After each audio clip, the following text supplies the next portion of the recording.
Yeah, Annie, can you hear us in Lahonta okay? Yes, we can hear you. Perfect, thank you.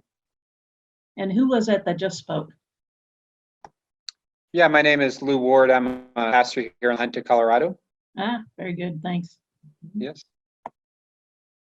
Can you hear from Grand Junction, Colorado? Ah, very good. We can hear. Good. Might as well keep going around if you want to tell us where you're from, who you are, and where you're from. Linda Gertenbach. Hi, Linda. Hi. I'm here at home. I don't have video of me, but I have video of you all, so I'm on audio. Okay, great. David Albrey, Go ahead. Calvary United Methodist Church, Colorado Springs.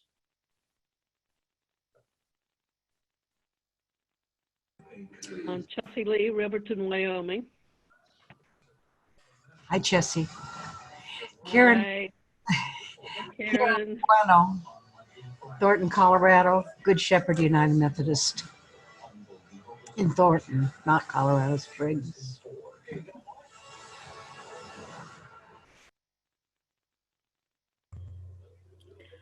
Rosaline Sargent Community Church and Moscow United Methodist Church. Melinda has a really cool star background. Where is that at? I do? Melinda is what the screen says. Oh, Melinda.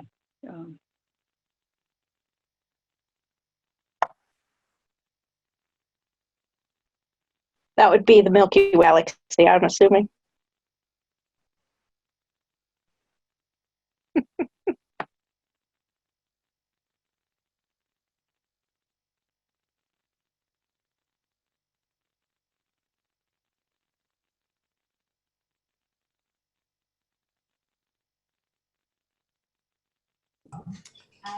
Melinda, tip your camera down a little bit. We can't see your chin.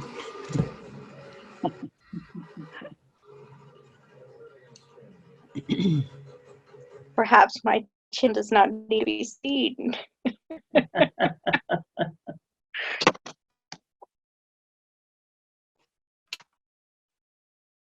Anyone else want to hop on to tell us who you are and where you're from? We're just doing pre-webinar warm-up.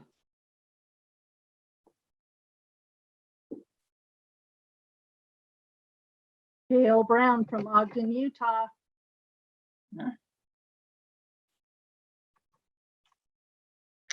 Robin Ball from Pagosa Springs.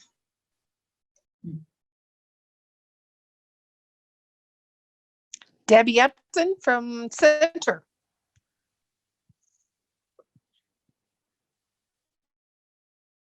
And I'm Roger from First Church in Boulder.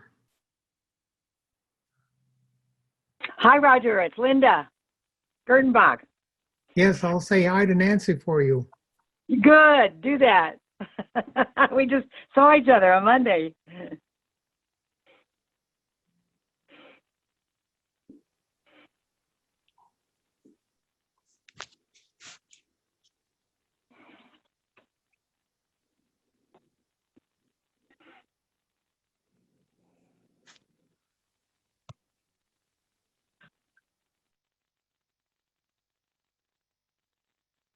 Feel like we're getting there. We're at 34 participants now. So Bishop Karen, we're doing our favorite thing. We're doing pre-show warm-up with just talking about who we are and where we're from. Oh, I thought you wanted like hand puppets or, well, I thought that was the pre-show. Eventually I want music and all kinds of stuff.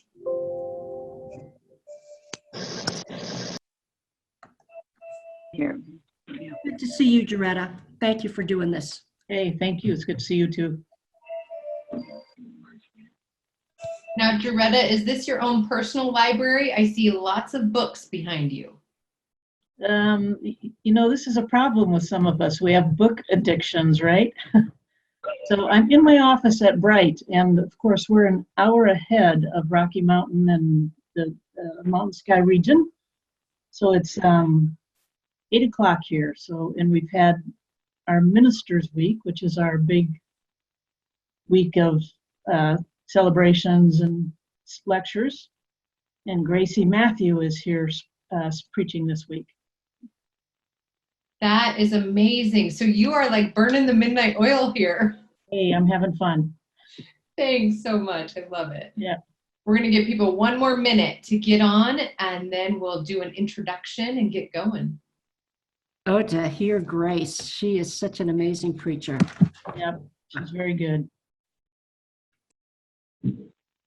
Joretta, is that the SMU Ministers Week or the or does Bright have one too?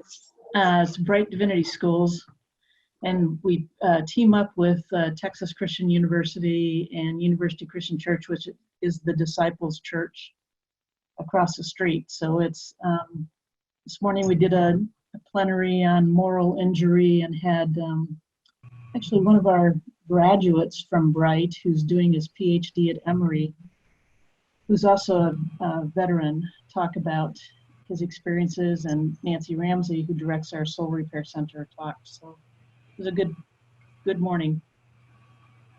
Oh, it's fantastic. Let me just ask Charles Alcula. Did I even say it right? What is going on? He has our puppet. Talk about the puppet. Oh, you just made me so happy, Charles. Although you have to unmute yourself if you want us to hear the puppet. Sorry. I got this at Coeur d'Alene, Idaho. Found a toy. Got to have some fun. You bet. Absolutely. You've got to have some fun. All right. I think we are ready to begin. I'm Annie Arnoldy. I'm the Director of Connectional Ministries for the Mountain Sky Conference, and we are so pleased to, in this part 2 of 4 of our We Are Mountain Sky Zoominar, to have Reverend Dr. Joretta Marshall join us. She is a professor at Bright Divinity School, and she joins as one of our own clergy. She is clergy among us who's appointed to be a professor at Bright, and we will focus tonight on resiliency. I'm so excited to hear more on this topic by Joretta. And I think in this time that we're living in, especially in this time in our denomination, resiliency might be our key toward getting to our hopeful future. And I'm so excited to have some conversation around that. So without any ado, Joretta, I would love to turn this over to you. Thank you, Annie, and thank you folks who are joining us in all kinds of regions of the mountain sky. I really appreciate your taking time out to be here. We're going to do a couple of different things. I want to start though by, I'm going to switch here to share a screen if I can. Did that work? Yep. Perfect. Because sometimes technology doesn't work as easily as other times, right? As Annie said, I'm a member of the Mountain Sky Conference, and I'm proud to be so. So I'm your missionary to Central Texas, and it's a good place to be. And there's a lot of anxiety in Central Texas, just as I suspect there is in lots of parts of our country these days and the world around us. So when we started talking about doing this webinar, I tried to put together some things around resiliency and anxiety and hope, and how we live into and move into signs of hope in the midst of everything else that's happening around us. I'm an old-fashioned teacher in that Bright still does everything face-to-face in our classrooms, and so I've done Zoom conferences every now and then, but if the technology gets a little sticky, I'm glad that Annie's here to help me out, to kind of guide us in the right direction. But hopefully we'll have some time for conversation as well as time to talk to each other, because these conferences, for me anyway, are significant not just because of the content, but because of what everyone brings to the conversation. So hopefully we'll have enough time so that we can engage one another in conversation. So let me just jump here a second. We've done a little bit of checking in to see who else is on the call, and it looks like there's lots of regions of the conference represented. And it's good that there's such a thing as technology to bring us together in these kinds of ways. Here's where I think I'm kind of headed, and if you're headed this way with me, that will be helpful. And if you see things that you'd like to change, don't hesitate to send a message to Annie or to me, and we'll try and see if we can respond to things as we go along. I want to start with an opening reflection in just a moment on Psalm 42, which is a fairly powerful psalm because it reminds us both about the challenges and the anxieties that have been long-standing in our world. It's not like just today we got anxious about something. Anxiety has been around since the beginning of time, I believe. And then think a little bit about what makes today in particular a more anxious moment in many of our lives. And that can range from anything from issues that are happening in our families, or issues that are happening in the world, or the kind of global chaos that we're in, or Super Tuesdays coming up in Texas, so people are anxious about voting.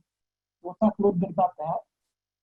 Then I want to look a little bit at resiliency in particular, and why that seems to me to be one of the places to begin to think about an antidote to being overly anxious, which will take us into thinking about hope and its place in our world. So that's kind of where we're headed. And my prayer is, as we begin this conversation or this time together, my prayer is that we find ways to continue to honor and name and claim all of our being, which includes experiences of anxiety or feelings of restlessness or hopelessness, but that we not let those be the last word. They're just one word in a larger vocabulary, a larger repertoire of God's vision for the world, I think. So given that, I thought we'd start with a look at Psalm 42. It's going to come across the screen, and what I'd like you to pay attention to, I'm going to read it as we look at it.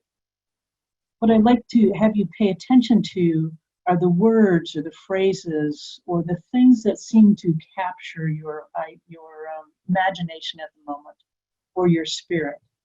See if there's something that stands out to you. When we get done with the psalm, we'll look at it just a little bit one more time, and then I'm going to invite you into the Zoom rooms to spend a little bit of time just talking about what stood out for you in this psalm. There aren't any right or wrong answers here. What stood out for you in this psalm? And what would you like to make sure that we talk about tonight? So what stood out for you? What captures your attention? And then that will lead to what you want to make sure we talk about tonight. So let us tend our spirit to Psalm 42. As a deer longs for flowing streams, so my soul longs for you, O God. My soul thirsts for God, for the living God. When shall I come and behold the face of God? My tears have been my food day and night, while people say to me continually, where is your God? These things I remember as I pour out my soul, how I went with the throng and led them in procession to the house of God. With glad shouts and songs of thanksgiving, a multitude keeping festival. Why are you cast down, O my soul? And why are you disquieted within me? Hope in God, for I shall again praise God, my help and my God. My soul is cast down within me, therefore I remember you from the land of Jordan and of Hermon, from Mount Mizar. Deep calls to deep at the thunder of your cataracts. All your waves and your billows have gone over me. By day the Lord commands God's steadfast love, and at night God's song is with me, a prayer to the God of my life. I say to God, my rock, Why have you forgotten me? Why must I walk about mournfully because the enemy oppresses me? As with a deadly wound in my body, my adversaries taunt me while they say to me continually, where is your God? Why are you cast down, O my soul? And why are you disquieted within me? Hope in God, for I shall again praise God, my help and my God.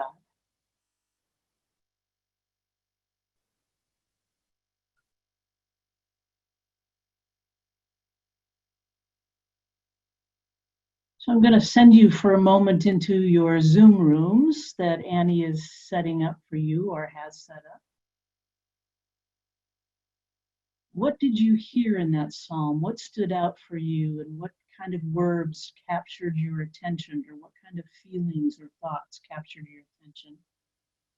And what questions or concerns do you bring to tonight's conversation that you would like to make sure we talk about a little bit? So Annie, are we set to send them into places? We are set. I am going to create 8 Zoom rooms with approximately 6 to 7 people per room, and we'll be there for 10 minutes for you to introduce yourself and then speak to how Psalm 42 spoke to you and what you'll bring tonight, questions you'll bring tonight. All right, I think everyone has been delivered back. Joretta, are you back with us?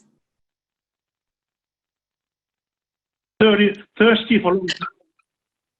Okay, bye-bye. Let me remind everybody to mute themselves while we're here in the big group. And we'll wait for Joretta to come back. Okay.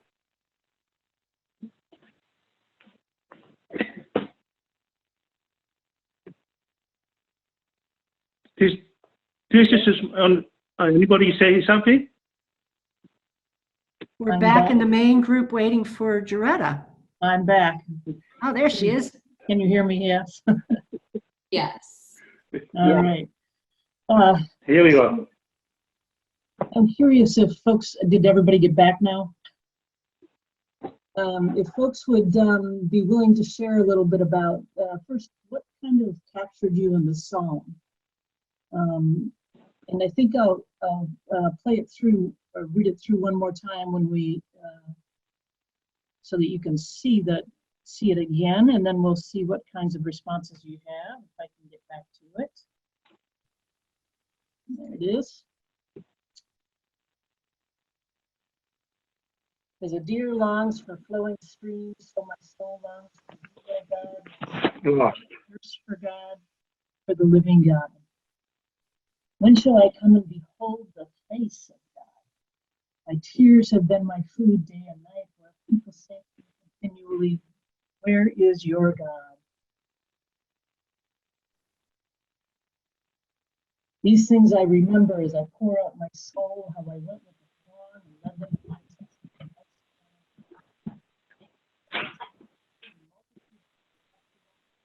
why are you cast down, O my soul, and why are you disquieted within me? Joretta, we need you to speak more into the microphone. Sorry, couldn't hear you. That's great, thank you. There you go. You have to face it, yeah. Got it, got it. Hope in God, for I shall again praise God, my help and my God. My soul is cast down within me, therefore I remember you from the land of Jordan and of Hermon and Mount Mizar. Deep calls to deep at the thunder of your cataracts. All your waves and your billows have gone over me. By day the Lord commands God's steadfast love, and at night God's song is with me, a prayer to the God of my life. I say to God, my rock, why have you forgotten me? Why must I walk about mournfully because the enemy oppresses me? As with a deadly wound in my body, my adversaries taunt me while they say to me continually, where is your God? Why are you cast down, O my soul, and why are you disquieted within me? Hope in God, for I shall again praise God, my help and my God. Where in that psalm, or where in that reading did you hear, or did you see, or did you experience something? What kinds of things showed up in your group?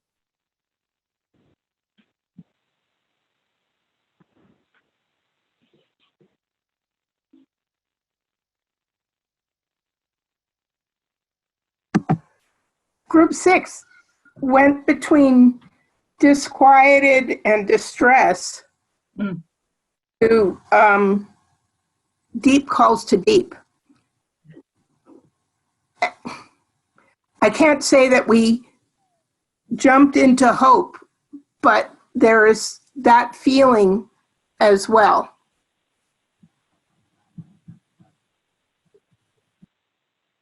That there's a kind of the depth of the psalm, if you will, the disquieting, the depth of the disquieting. Yes. Yes. Yeah, got it. Yes. Nice.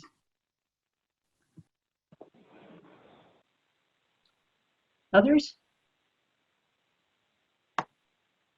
Well, our group was led by Chris Carr, but I'll speak for me and the rest of us if I can.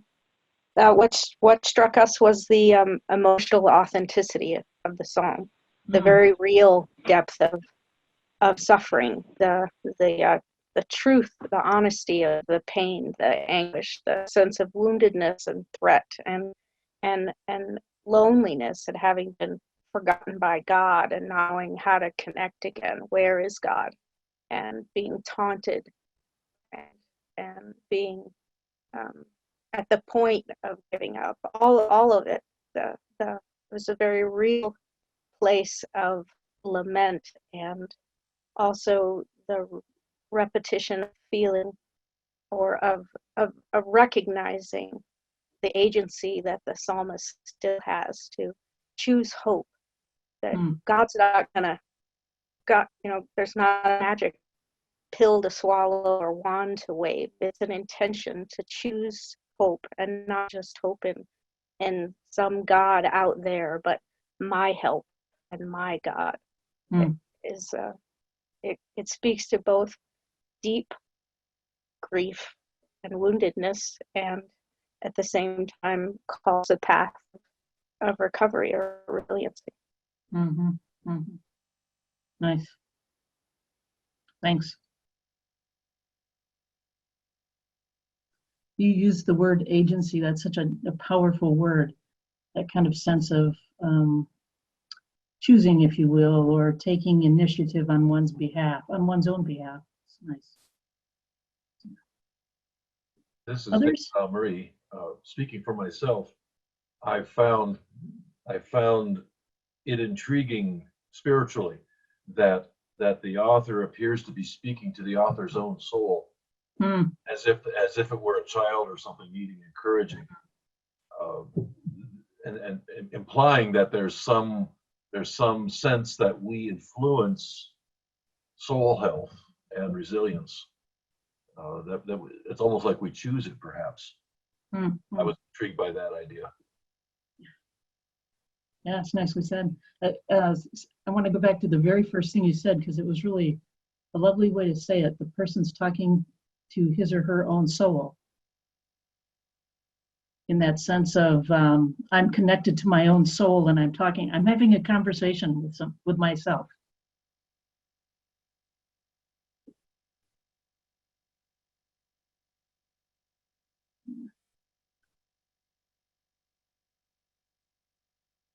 Anyone else want to? I'm with group 7, and we were talking about just the rich imagery in the psalm and the multiple references to water, so stream and tears. And then Amber also brought up that the question was never answered. Yeah. So lots of questions. Lots of unanswered questions. That's nice. Yeah. Yeah. Typical Hebrew Bible techniques. Yeah, right. Right. Anybody else? This is Kama Hamilton Morton, Group 4, I believe. And someone brought up, I thought at the very end of our conversation, a powerful question of how might, we started talking about resiliency fatigue. Yes. And how might, if I typed it up right, how might I recognize what might be survival mode or numbness or fatigue versus true creative resiliency. Mm. Nice, thanks.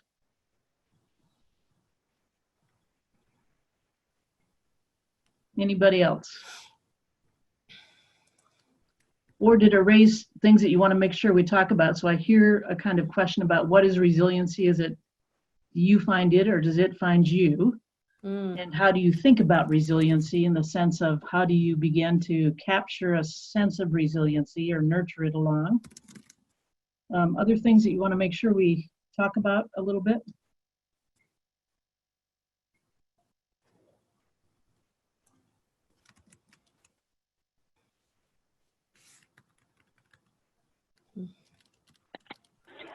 Hi, this is Linda Gertenbach, and I just wanted to say that one thing we talked about were the various images, but what you have just been talking about, I think, was one question that I had personally, and that was there's an element of confidence expressed in this psalm in the sense that it goes back and forth from confidence to lament. And then confidence might help and lament. And that's kind of just a description of the process. But my question was, what happens when it doesn't go back to confidence? And I think that agency that we're just talking about and having to choose hope is a strong element there. I'd like us to be sure and talk more about that. Yes, choosing hope, but it's also how does one rest? Can one be resilient and rest? Mm-hmm. And how does rest nurture our resiliency, if you will? It's a kind of thing. So both choosing hope and thinking about the resting. I have a question, please. And I'm not sure I'm going to ask it the way I have it in my head, but what would resiliency look like? I think I feel like resiliency is kind of a gut thing or an oomph within, but what would a witness of resiliency look like? Or what would it mean for us as a conference, as a denomination, for ourselves and as a witness to the communities around us? So I'm curious to what that might mean or look like. Yeah, nice.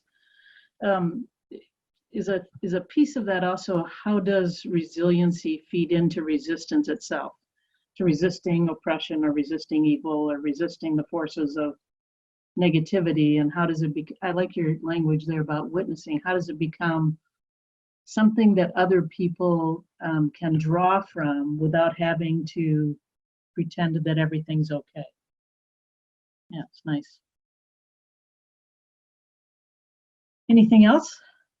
We should be able to do this in an hour. This is good. I have one other thought, and it has to do with the layers of resiliency that are needed right now. So in our local church, we need some resiliency. In the conference, we need some resiliency. And obviously in the larger church. But just how does that look to have different levels of resiliency in different places? And so that's my question. Nice. Okay.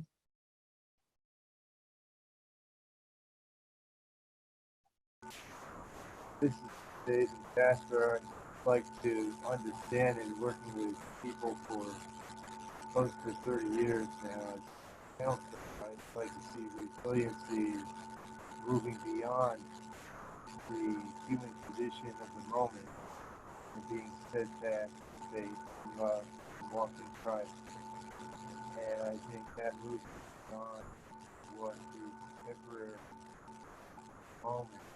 Like, I think the psalmist captures that as well. It's an overarching thread of life that permeates all the distress. We certainly move beyond the history of the past. Hey, David, can you speak up a little bit more, because we're having a hard time hearing you. Okay, well, I'm done now. Okay. Give me the thumbnail. I think the idea is to be steadfast in faith and love and worship of Jesus Christ and be grounded in the Word and move beyond the frailty of the human condition by which discord is generated. That is not spirit led. And I believe that the peace that we can hold on to permeates any momentary discord. And I think that the psalmist captures that real well, being steadfast and not being mired in what the human condition historically has always been able to present as far as creating discord whenever there are more than 3 people gathered. There's going to be discord. And I think we have a spirit that permeates and moves beyond that. We just need to hold on to that. Okay, thanks. That's Good. reframe. Yeah, thanks. So I want to back up one step. I'm going to go back to this screen here for a second and see if I can pull up a piece of the PowerPoint. I want to step back one step and think about why is it that resiliency has become so important to us, if you will. In some ways, I think it's our response to anxiety and to certain kind of fear or a certain kind of not knowing what tomorrow brings, and so we get anxious, and our anxiety can actually be quite helpful for us. When I'm anxious, I'm able to think a little bit harder, I work a little harder on something. But when my anxiety becomes overwhelming, then it collapses in on me and makes me not able to move. It gets me stuck. So one of the pieces that it seems to me that's important to pay attention to is what's happening to our anxiety in this moment. Anxiety has been with us as a human creature forever. If you go back to the early Genesis accounts, it is everywhere in the Hebrew scriptures. Alongside this message of, and trust in God, and God is steadfast, these messages tend to coexist. And one of the pieces that I think is really helpful is to remember that they can coexist, that we can feel both anxious and at peace at the same time. We tend not to be able in our world and in our culture to nuance things as I wish we could. But in this case, anxiety and hope and trust and faith coexist in God's arena, if you will. In that psalm, it's both the living God in whom we can trust, and it's a God who recognizes that there are enemies around us, or that there are people who are taunting us in some way, or that we have tears that are our food day and night, and we trust. So these pieces that seem to not always go together, actually, I think, are important for us to name together and to hold together. There are a couple of pieces about anxiety that can sometimes both get in our way and get us stuck. And one of the things is that our anxiety can connect itself to other feelings. For example, if you have in your history some kind of anxiety about trauma that you've experienced in the past, when you get anxious, you're not just anxious in the present moment, you also have a memory from the past that joins you in that moment. And that kind of anxiety, that kind of feeling connected to feeling, can sometimes leave us almost in despair or depression or hopelessness. It's hard to get up in the morning when you feel like you are being overwhelmed by not just this present moment, but everything that's gone on in the past. So recognizing the way in which our anxiety feeds into other feelings or feeds off of other feelings, how it keeps us sometimes mentally, spiritually, physically in disquieted ways. The psalmist uses this wonderful language. Why are you disquieted within me? And indeed, at times in our culture, we would be foolish not to be disquieted, yes? At other times, to be disquieted can sometimes make us feel overwhelming. overwhelmed. In marriage therapy, one of the persons, John Gottman, who does a lot of work with couples, talks about the way in which some people easily flood. Their feelings become so powerful that they have to stop, kind of reconnect themselves to themselves in some way before they can go on. And because we live in such a fast-paced culture, because we are so tuned into doing things immediately and quickly, we sometimes don't know how to take care of ourselves when the flooding happens and the anxiety overwhelms us. Does all that make sense, or does it feel like the interesting thing about Zoom is that you can see some people nodding and not other people, and that's okay. But there's this way in which anxiety becomes a part of our conversation. So going the wrong way here. Anxiety, a counter to anxiety or to frustration or to concerns, there are three ways in which people have thought about how we counter this anxiety or how we make it manageable. Resiliency is what we're going to spend a little bit of time talking about in a moment, and it's oftentimes talked about as the ability to bounce back from something after adversity or disappointment or something happens. We're able to adapt or figure out how we get back up and take the next step. Sometimes it takes us a while, but it's really the resiliency to say, now what do I do? Something has failed, something's not working, the church seems to be headed in a direction that's not helpful to me. How do I step back from that and figure out how to adapt to this and go on? But the other two pieces that are equally important, one is perseverance.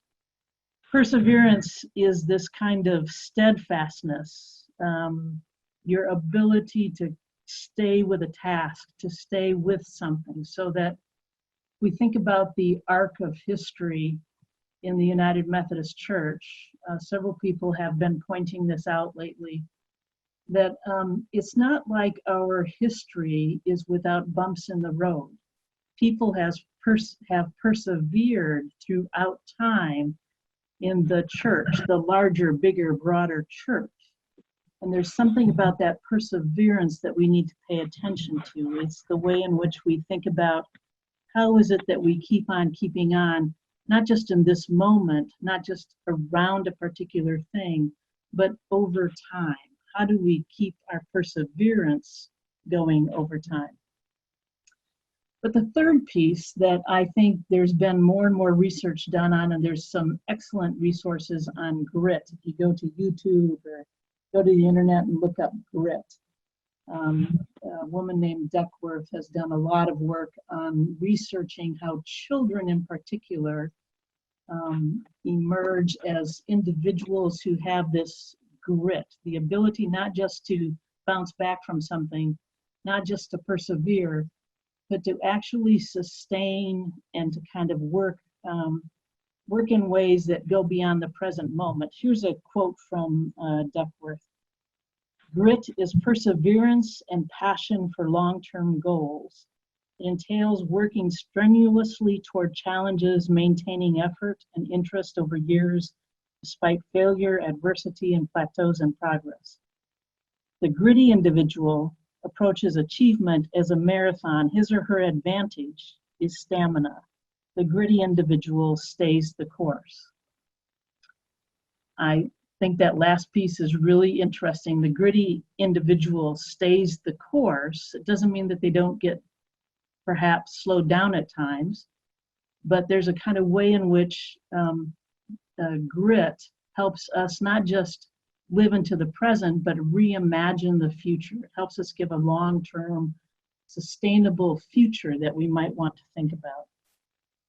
So one of the challenges in our contemporary world, whether it's thinking about church or politics, or about our families at times or our relationships, is to figure out how do we get enough cumulative moments of resiliency into our life on a daily basis that when we find ourselves adrift or disquieted, it doesn't knock us out of the progress forever. We might slow down, we might stop, we might rethink, but we also find a way to move forward. And resiliency is really the ability, I think, to be maneuverable, to kind of have a way in which we can move from one thing to another without getting lost. So interestingly, to me anyway, the research on resiliency and grit and perseverance all comes out of two different areas. One are the number of ways in which children who are not just survivors of chaos sometimes, but children exhibit these ideas and these tendencies toward resiliency, toward grit, and toward perseverance. So a lot of the literature on perseverance and resiliency and grit have come out of conversations, out of research on children, and to kind of look at how it is that children are nurtured into ways of being, into habits of the heart and habits of the soul that keep them resilient in their lives, throughout their lives. But the second place where the literature on resiliency has a kind of arisen a lot is in response to thinking about trauma. That the number of people in our culture, in our world, who experience trauma, either firsthand trauma, the refugees that are sitting on the border, the way in which violence happens on our streets or in our homes, the way in which we think about and watch on TV the wars that are happening around the world, the kind of trauma we experience firsthand, secondarily, tertiary, that kind of trauma is beginning to have a stronger impact on how we think about resiliency, how we think about helping people live through life. So there's, again, if you go to the internet or you do the research on resiliency, you'll find lots of diagrams, and many of them look like this. They're called the resiliency wheel. And the resiliency wheel is a kind of series of things that all mix together to help sustain and nurture the sense of resiliency. In some ways, children are born with resiliency. However, it can quickly be snuffed out. It can be killed in their spirit. But some children, and this is part of what the research looks at, some children figure out how to keep on and how to be resilient in the face of incredible odds. So in the research, what they've done is tried to figure out what are the pieces that go into making someone resilient. And they have these 6 pieces in their structure. And if we start up at the top, with the right one up toward the top.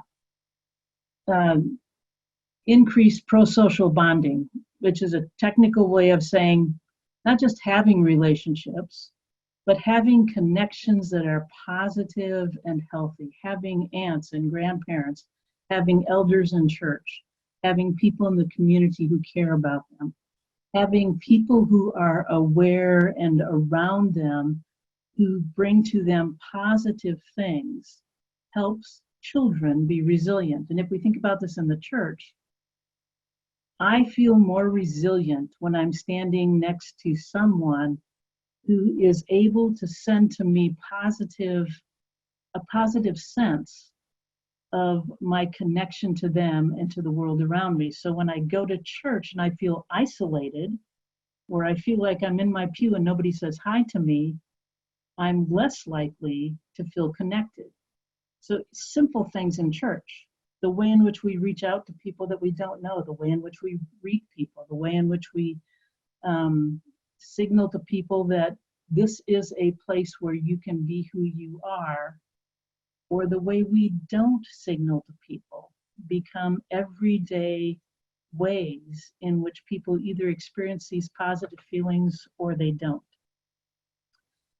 The second piece is the ability to set clear, consistent boundaries, to provide a framework that's consistent, that's fair, that's that gives people a sense of, we're going to have a hard conversation and we are going to work it through. That does not mean that we will all come out in the same place, but resiliency requires that we play nice with each other, in the sense of, we have conversations where we are respectful with one another. The expectation is that we will be respectful. As we set these kind of clarity about how we relate to one another, it makes it easier for people to step up and to say what they want to say, or to claim their ideas, or to talk about what's important to them. A third piece in this resiliency wheel, teaching life skills, which in many ways seems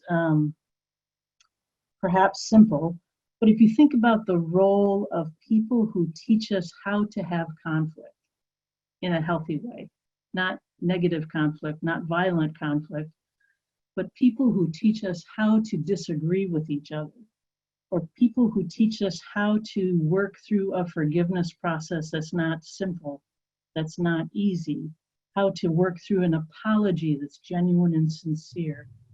Those are life skills that help people feel resilient in the longer sense of their life. And if you think about the church again, how is it that we teach life skills? How do we use exemplars and mentors and people around us who can teach us the skills and the arts of being in relationship with one another without killing each other's spirit and killing each other's soul?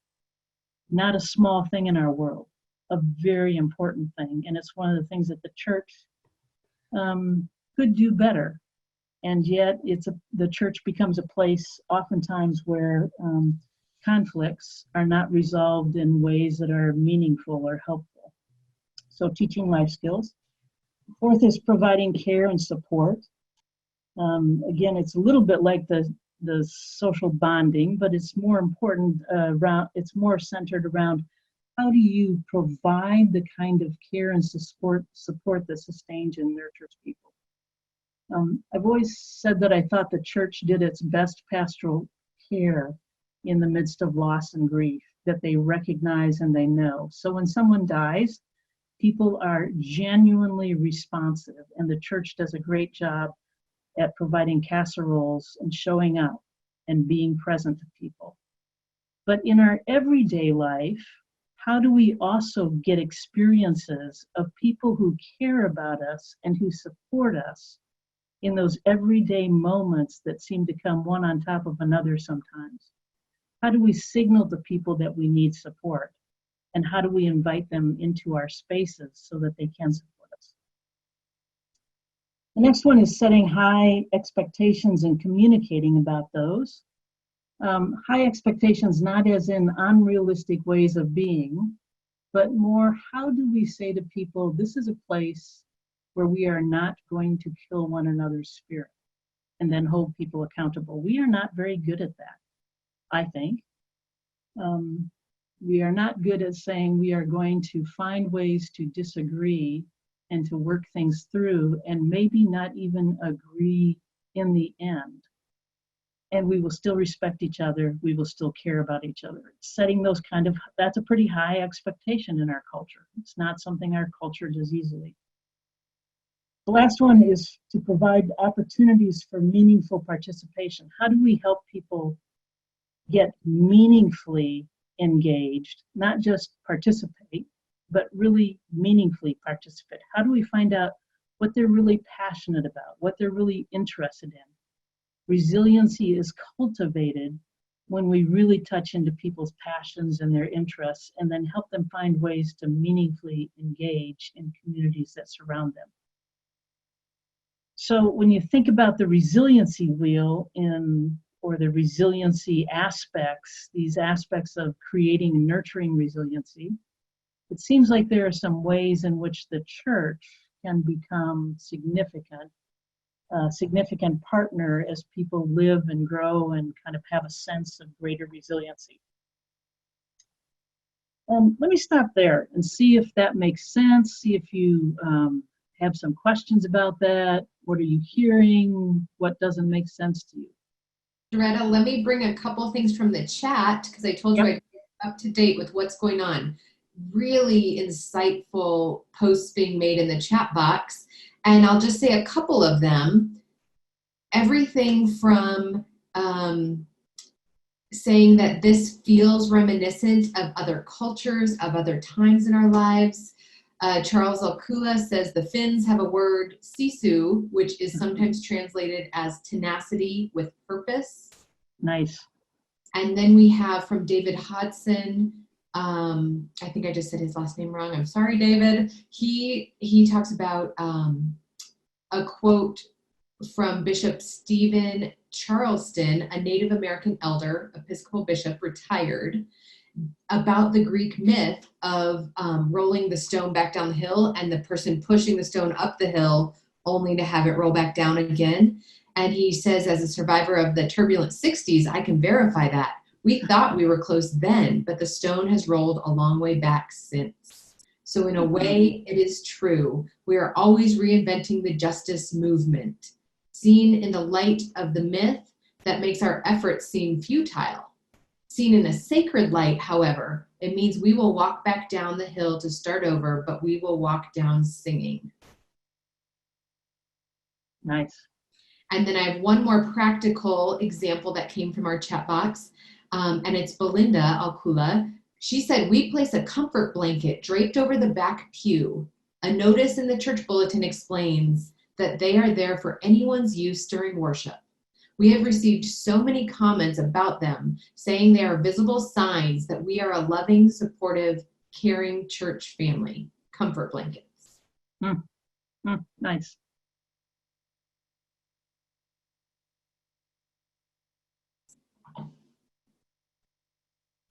So that's really, thank you, Annie. That's really helpful. I'm just trying to take in all the pieces. It strikes me that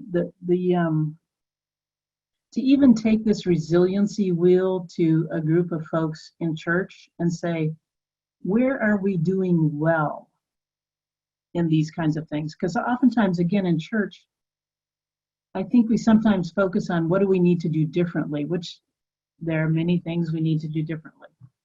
But to also name the things that we're doing well, that increases resiliency. When I sit down, every now and then I get stuck on something, and I have a poster in my study where I write, and it's the Little Train That Could poster, right? Y'all remember that? Some of us are old enough to remember that book, I know. Now, in some ways, that seems like a really simple, childish thing to have in one's study where one wants to write. But when I look at that poster, I'm reminded that I have been able to do some things in the past that I didn't think I could do.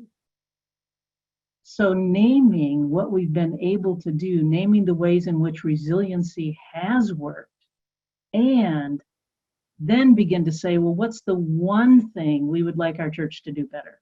Not what are the 50 things, what's the one thing we could do better at? And really focus on it. Yeah, it's nice.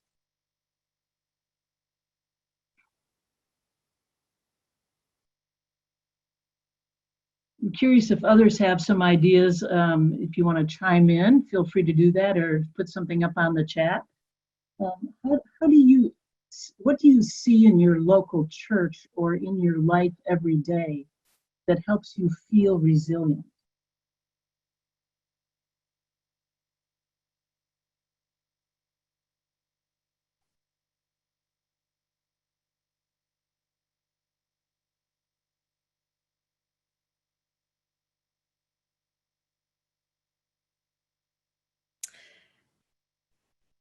This is Kama Hamilton Morton. The thing that popped into my mind, which might need to be unpacked more, but is along with, reading about the high expectations and keeping the goals in front of us, but also a sense of healthy detachment. In that, our ultimate value and our ultimate place in relationship with God and each other is going to be there whatever happens with buildings and institutions. And so trying to balance that, not to lay down and just give up, but a sense of ultimate value and ultimate connection, because we are in an overwhelming moment at this time as clergy, as lay people, in our local churches, in our conference, in our denomination, and let alone what's going on out just in the country. And so having a sense of holding on to each other in the midst of that whatever happens, that we are valued and we are children of God, no matter what. Yeah. The kind of way, and part of what you're talking about is a stance, right? A posture to the world. It's how is it that we can not hold on to things so tightly that when they get threatened a little bit, we fall apart, and yet not hold on to things so loosely that nothing matters. And finding that middle ground, which is actually a fairly big middle ground, but finding ways to both hold on to what we think is important and then recognize that sometimes we might be wrong and we might have to let go of it. And that, that's a hard thing to do for lots of us for different reasons. So holding on and letting go at the same time, pretty hard work. I think you've also named something else, Camel, which is, this is hard work. To be in our world in this moment, in our churches in this moment, in our political situation in the moment. And then, there's the denominational stuff on top of it. And it all matters to us, and it matters to other people. And that's hard work.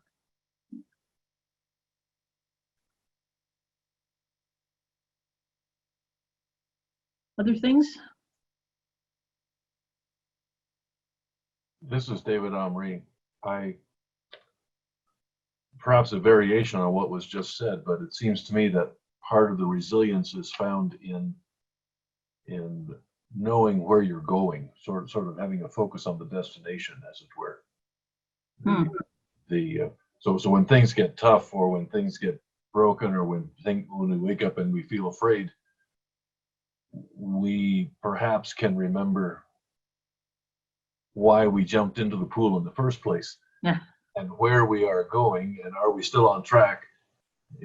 Maybe a course correction to fix it, but I think keeping in mind the intended outcome or the intended value helps with resilience, for me at least. Yeah. In some ways, it's having the vision. It's hope, which is a piece of this, right? Requires a vision beyond the present moment. It doesn't mean you know what that vision is exactly and have all the details worked out, but it's a vision that there is something beyond the present moment. There is some God who is a living God who is bigger than what we have in the moment. Yeah, nice point.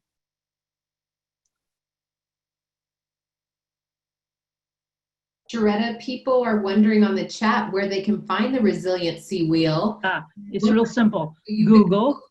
You go to Google, you put in resiliency wheel, and then go under images. And you will find more resiliency wheels than you ever wanted to find. So they're there. Good, thanks. All right, I want to shift here for just 1 second, go back to a piece here. So part of what is a challenge for us is that resiliency, we get worn out and it's hard to remain resilient. And I just want to name some of the things that I think are wearing us out at this moment. And there's simple things that are complicated and have bigger energies around them than we can tend to tonight, but I just want to name them. I think one of the really significant things that's happening in our local churches and denomination in the moment is that we get worn out because the church matters to people. And that seems like a self-evident kind of thing.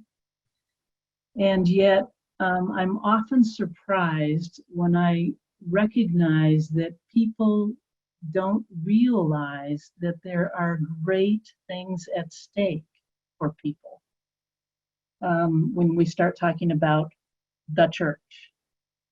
I want to give a little example that happened today, and it's one of the pieces that I just am aware of kind of walking around. I was in conversation with one of our graduates, happens to be United Methodist, who's been appointed to a small church, and she said, I was told that I'm the hospice chaplain for this church. And I said, so when they told you that, did they say that in a positive way? You are a hospice chaplain, and that's an important thing. And her response was, no, it was kind of like a sad thing. And it was a demoralizing thing.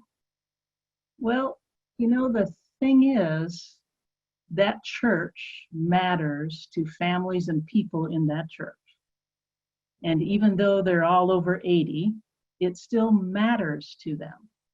And being the one who tends to the souls of people for whom others have given up a vision, that's hard work. It is hard work to be a hospice chaplain. It is hard work to walk with people who are angry with each other. It is hard work to figure out how to create new ways of being church in a world that doesn't trust, because church is really important. And it's not even so much, I think, that we fall back on the we've always done it this way before kind of mentality. It is that what the church stands for in people's souls has a relationship to this God in whom they place their trust. And that is a significant thing. And I don't know about you, but it wears me out sometimes to think about how do we keep the church meaningful and changing at the same time. That's a significant factor, I think, in our world. What's going on? A second challenge to resiliency, and I've named this before, is that for the most part, especially European Americans, are not very good at processing feelings and getting a hold of them in ways that help them live and grow and move and have their vitality intact. So we tend to hold on to things, or we tend to want to bury them, or we tend to not want to talk about them. We don't want to talk about hard issues in church. And that is getting us in trouble. A couple of weeks ago, I was invited to be a part of a panel that folks wanted to talk about gun violence in church. Not too far from us was where one of the more recent shootings in a church happened. And what was interesting to me is that people wanted to talk about the pieces, the tactics for keeping people safe. And I agreed with that, and it was important. But they didn't want to talk about the way in which the church has been violent and has not been a safe place for many people over the years. So when I think about sexual misconduct or clergy sexual abuse, or when I think about how we treat persons from marginalized communities, LGBTQ folks, the church has not been a safe place, but we don't really know how to talk about that. So instead of talking about it, it tends to go underground, the feelings tend to go underground, and then they kind of flood and begin to kind of show up in ways that actually can be quite destructive.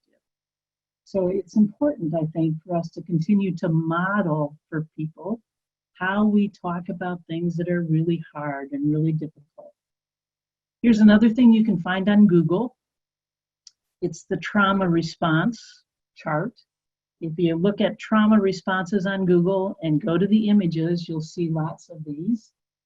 There's a woman named Lipsky who's done a lot of work on how you remain resilient in the face of multiple traumas. Trauma can be debilitating in people's spiritual lives and in their emotional lives.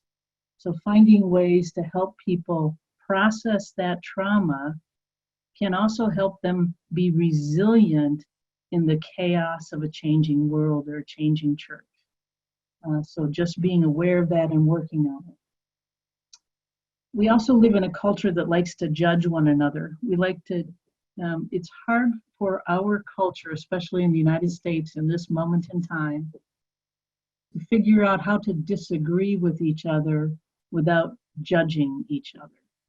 And again, if the church could be a place where we could disagree, where we can make mistakes and come back and apologize for them and work through some forgiveness, where we could be more grace-filled, I think the church could be a beacon of hope for a world at the moment that doesn't really know how to disagree without judgment. And finally, I think there's a sense of institutional distrust. We don't trust the institutions. It does remind me a bit of the 60s, as somebody said a little while ago. But it's also that we don't in particular trust the way in which institutions are going to help us move into the world in hopeful ways. So as we look at budget crises in the church or in the culture, we tend to get anxious about how the institution's not going to take care of us. Those challenges to resiliency means that all of this work on this wheel is a countercultural work. It goes against what the culture is doing, and it says there is something more than this mess of judgment and of hopelessness, but it really takes a lot of work to sustain the kind of resiliency that we really need in order to keep on keeping on. Let me stop there and see how we're doing. And Annie, are there things that would be helpful to pull up from the chat? Sure. The chat has gone to a good place. Actually, it's been in a good place. We've been talking about practices of resilience and keeping it practical. So talking about, I mentioned that I try to make a gratitude list every day when I'm in the car because I have a commute. I practice my gratitude list. And I thank God for the day. And then we have others who have said that perspective and attitude is where this change happens. And with the example that we were baptized with water and not vinegar. And it's sort of a practice that we keep of if we're going to move forward in grace-filled ways, or people who choose sort of the pit of despair mentality. So a lot of it happens in our perspective and in our minds. Very nice. It's this is practice. These are practices. They are habits of the heart and soul. This kind of way in which we express gratitude not only to ourselves but to one another. The way in which we imagine how we move forward. The way in which we help sit with people in the midst of despair. Those are all practices that you do have to practice them. And cultivating them becomes one of the ways in which I think we become part of the resiliency for other folks. It's not that we have to be unrealistic or a kind of Pollyannish. It's more that we have to be honest.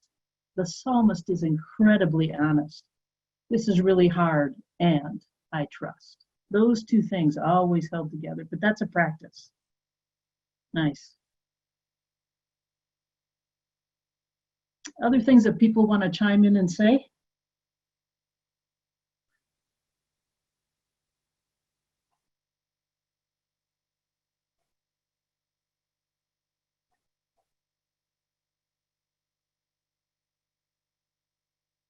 All right, let me move to this last piece. I can get back to my PowerPoint here. The way in which we begin to imagine how we move forward, how we build resiliency and how we practice it. There's some attitudes or ways of being that I think can help us move in that direction. Let me see if I can share the screen here again. So one is recognizing my own limitations and being okay with them. I think oftentimes those of us who have good Christian piety in our backgrounds forget that we are also limited human beings. Long ago, someone taught me these 3 C's, and they've been really important to me. When I get stuck, sometimes I sit and say, so is this something that I can cause or can cure or control? And oftentimes when I'm stuck, it's because I didn't cause it, I can't cure it, and I can't control it, whatever the it is. And recognizing that we did not cause this cultural moment or this moment of fracture in our church, and yet we are participants in it. We may not have caused it directly, and yet we are participants in it. To be participants in it means that we get a sense of our own agency to figure out how we want to move in it.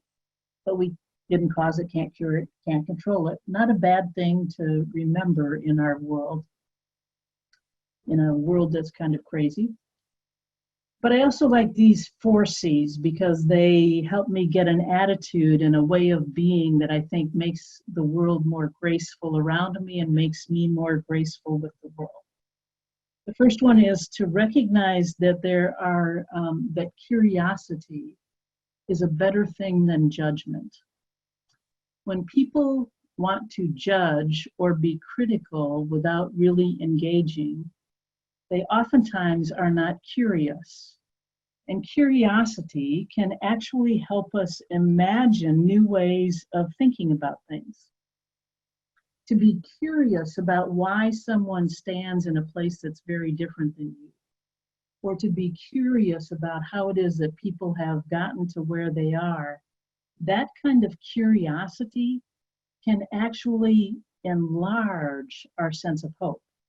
When I'm curious about not just what is God up to in this world today, but what is my call or what is somebody else's place in the world today, when I get curious about those things, then I can open up imagination. And imagination, I think, is one of the gifts we have to give the world. It is the way in which we hope for the future.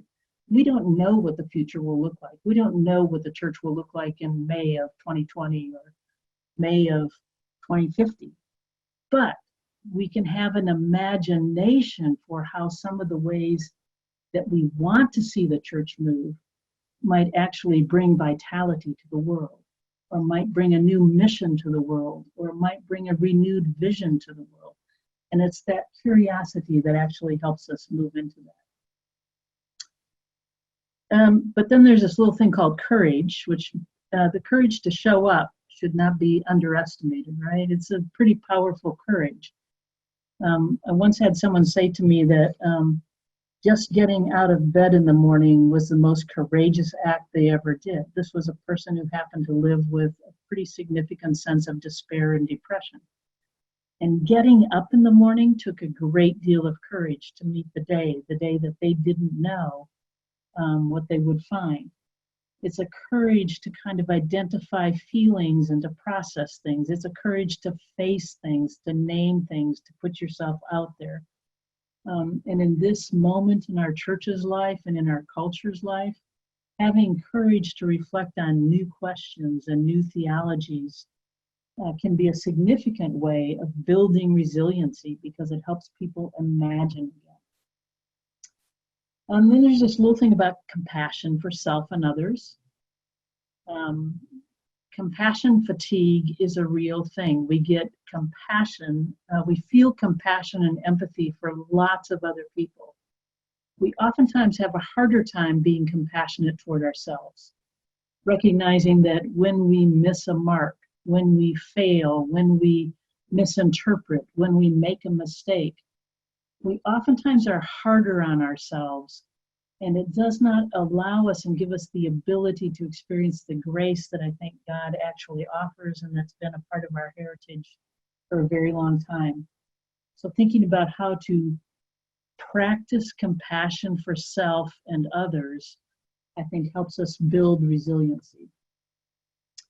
In the midst of all this, there's wellness and wholeness, which is another wheel you can find on the Google if you want to. Thinking about how we build wellness in all of these areas, how we have compassion for ourselves in our intellectual life, in our spiritual life, in our physical life. These are all signs and practices of self-compassion and compassion for others.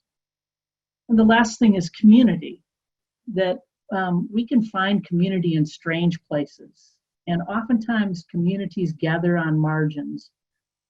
We all belong to multiple kinds of communities, but thinking again about our church and the way in which leadership happens, the way in which worship happens, the throngs and the multitudes who come to the mountain to worship, that these kinds of multiple communities are really important because we don't just live in one place, we live in multiple places.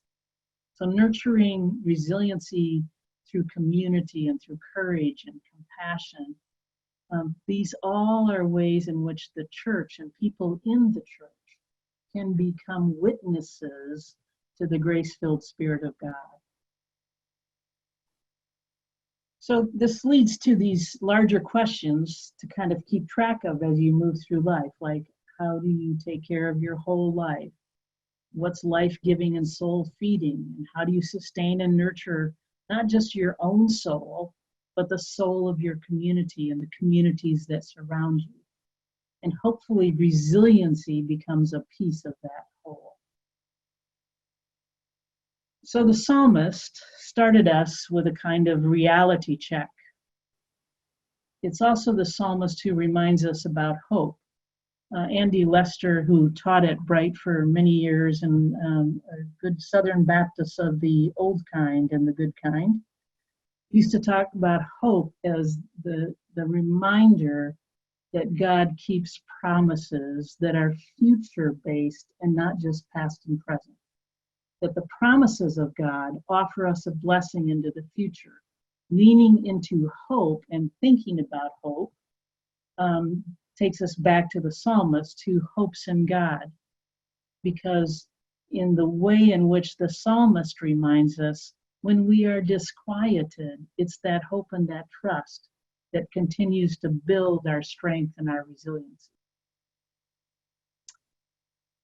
So Annie, what are you seeing on the chats in the last little bit here?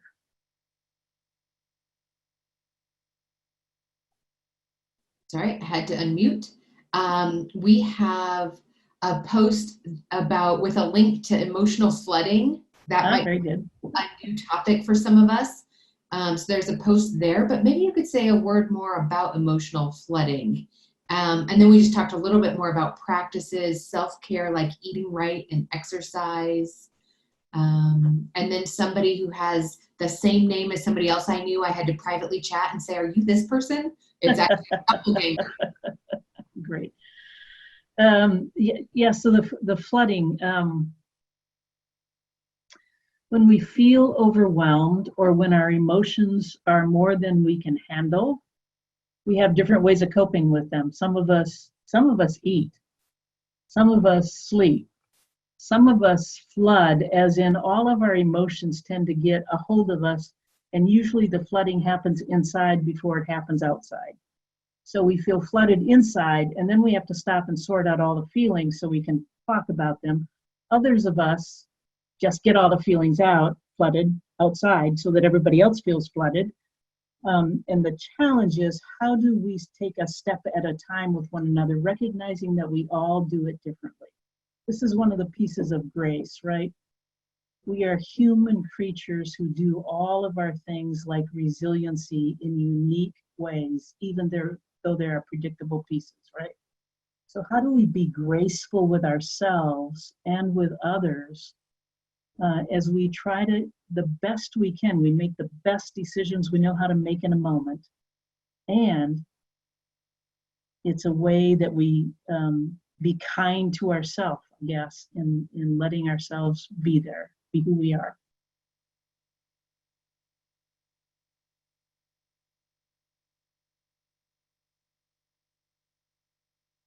So it looks like we're getting close to time, but I'm wondering if anybody has anything else they want to say out loud or anything that they want to put onto the chat.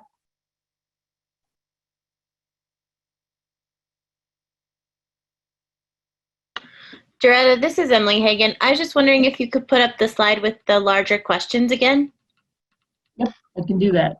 I Thank think. you. Yep. Let me see if I can get back to it. Joretta, if you're willing to share your presentation with me as well, just by email, if you're willing to have it, would love to post it alongside this, the recording of this webinar or any. Absolutely. Okay. Yep. Yep. I think I sent it earlier today, so you should have it, but feel free to share it. Or if you have questions, I didn't put my email address, but feel free to email me. It's j.marshall with 2 L's at tcu.edu, or look me up on the Bright website and email me. Glad to be in conversation.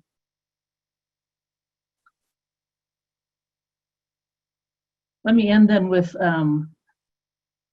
thank you to all of you for taking the time to think about these issues and to live into them, as well as a prayer that as you move into the next days of your life and the life of those around you, that you continue to be as gracious with yourself as God is with us, that you continue to find ways to nurture your own souls and feed your own souls, to be disquieted about the things about which we ought to be disquieted, and to continue to remain in hope, because together in hope, we move forward in God's world, bringing new visions for a world of justice and peace.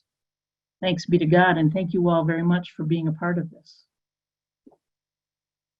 Joretta, I just want to say thank you. You are such a gift. We are so glad you are a part of the Mountain Sky Conference, and you just share so generously your wisdom with us, and you help us be a better people. So thank you so much. Thank you. Thank you all very much. Thank you, Joretta. Everyone on Zoom is saying thank you and that this was amazing. And in the times we are leading in, this is the care we need to receive. So thank you for offering it to us. Yep, thank you. Blessings to each of you. Thanks, Joretta. All right.